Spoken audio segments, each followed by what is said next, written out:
Good morning. Andito na naman ako. Magluluto ako ng munggo. Ito yung mga pangsahog ko.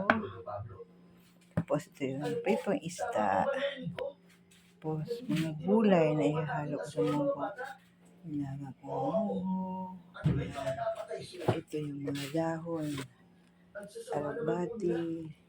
Dahon ng palaya. At saka saluyot. Ibang klase ito. Ito na ngayon guys. Lutuin ko na. Igisa ko muna ang sibuyas, luya at saka bawang.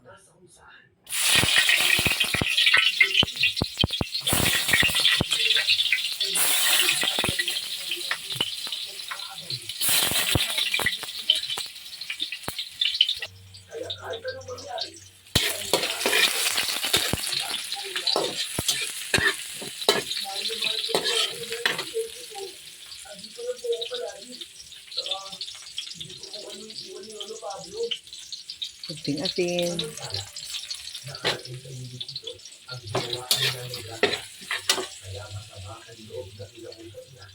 Itong gulay, halo ko na.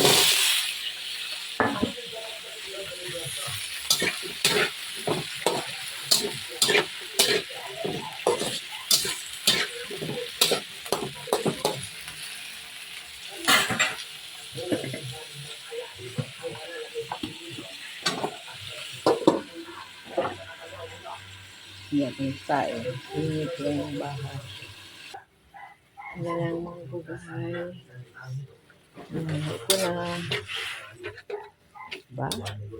Sarap. So, habang luto, kailangan lutuin itong kalabasa. Okra, talong, at saka sita. Iba yung gulay. Sarap, namimiss ko na kasi ang gulay. Namimiss ko na rin pag-vlog. Takpan ko muna.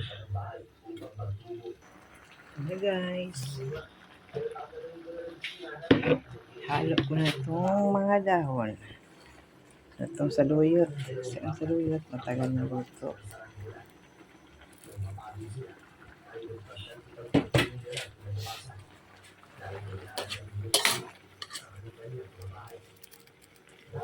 Ngayon na kayo nakahanap ng munggo na may saluyot, no? Pero masarap to.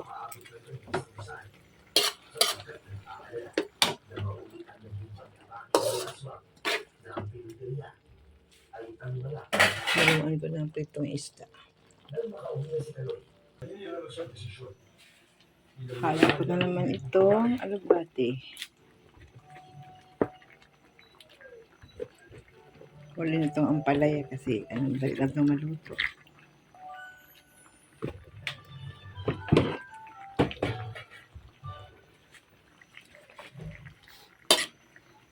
May galit na pinuntahan ng bisito ang lugar kung saan ay naroon ng pinatakutan aswang ng mga tao sa bayo. Subalit ganun na lamang ang pagtataka niya dahil hindi nakauli ang aswang na nagbubulo at nagdala ng lagi sa lugar na yun. Ibang uri siya ng aswang. Ito, ang palaya. Ilagay ko na. Kapit na maluto. Kain na kami.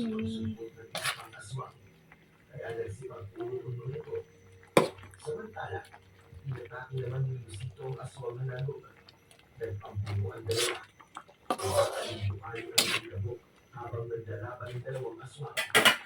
Pinalog ang aswang na nalog. Titikman ko na guys.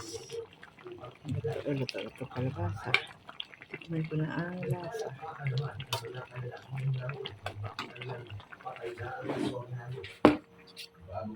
Ayan.